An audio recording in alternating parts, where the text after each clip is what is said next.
Kelly. Hello and welcome to another edition of the Stench of Truth. Ted Kennedy diagnosed with brain cancer. First it was thought to be a stroke, quickly denied by his people. Then it was referred to as a seizure, and now diagnosed with brain cancer. I would have thought it would have been cirrhosis of the liver that would have gotten him in the end. Ted Kennedy's been around for a long time, and he's a member of the scion, the family Kennedy itself, and a very powerful member of American politics. And of course, he will always live in the shadow of his two brothers. But I don't wish him any ill will, although I don't agree with a vast amount of things that he's done over the years.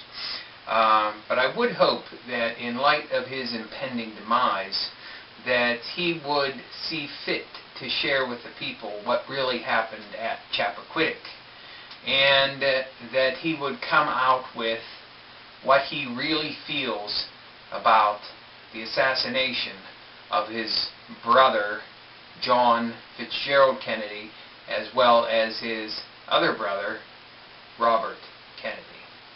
Because I know that he knows that the official stories behind those two murders are not the truth. And I would sure like to hear him come out with it and tell what he really believes about those two events.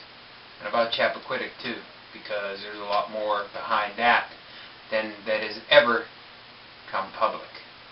So I'd sure like to see it before he passes away, to finally come out with the truth, at least as he sees it. And it certainly will be a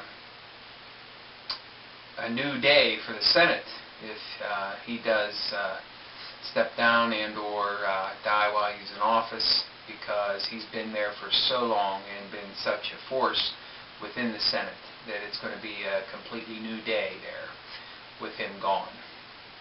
So come on, Ted Kennedy, why don't you finally tell us what the fuck happened at Chappaquidick, and why don't you tell us what you really think happened to your brothers? And why don't you take some time to demand a new investigation into that?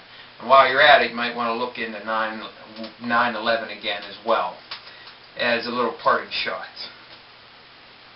I see also that South Africa is facing increased violence. I talked about this in one of my past videos.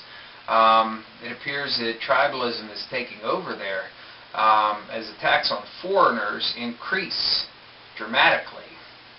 And this just shows that South Africa, as far as many other countries in Africa, most notably Zimbabwe, fall into a spiral of chaos, murder, and death.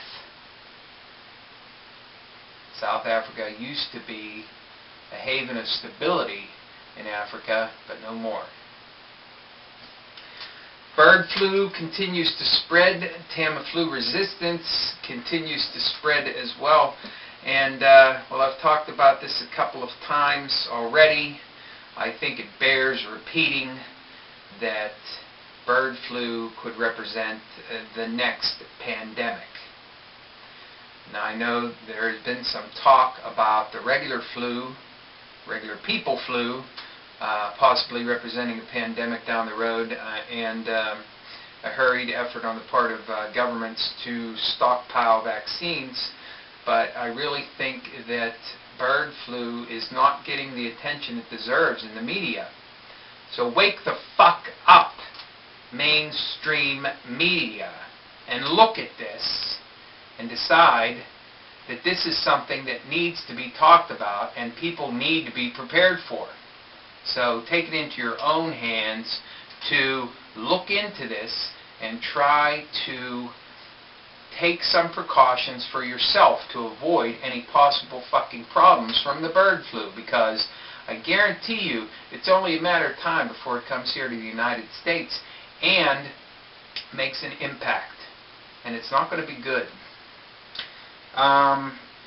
And as if we can't possibly have enough with this fucking election, which will never fucking end.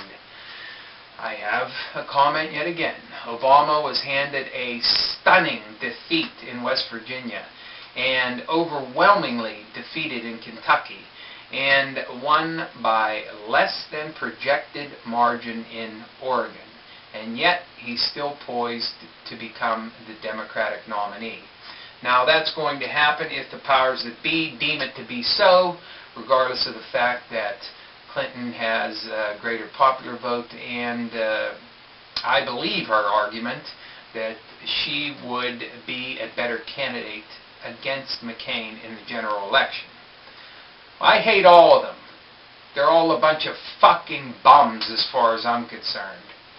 But Obama makes a convenient target for my frustration because he's probably the biggest fucking hypocrite.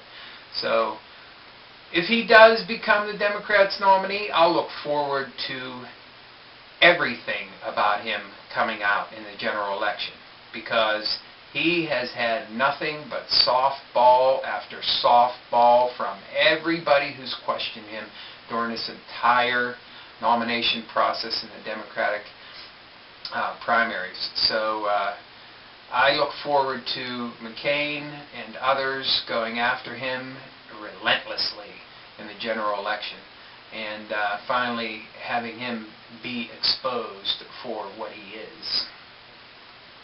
And as a last bit of note, I want to say this to all of you who don't mow your grass regularly and keep it neatly trimmed. Your ass is going to fucking jail. That's right. They want to jail people for not mowing their grass. This is just another indication of where our society is headed. Not only are we now relegated to a society of service industries because we have no manufacturing base, but that service industry is also expanding into the private prison industry.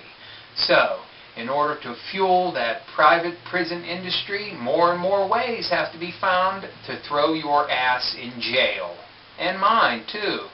And now that includes not mowing your fucking grass. Thank you, prison industry, and thank you, this administration, and thank you, everybody else who has brought all of this on to us in the here and now. You know, with everything that's going on around this fucking planet, if I believed in the slightest anything that's said in the fucking Bible, I'd believe we were in the goddamn end times and Armageddon was right around the fucking corner, because you have disaster after disaster, you have plagues, you have this ridiculous fucking nonsense that's happening everywhere. Well, I imagine that the hardcore Christians out there are fairly slavering thinking about the coming end times and the tribulation and the rapture and all of that good nonsense. So I don't buy it, but boy, I'll tell you what, if they were trying to mount a case for it, they couldn't have done a better job than what they have in the news today to work with. Thank you. Good night.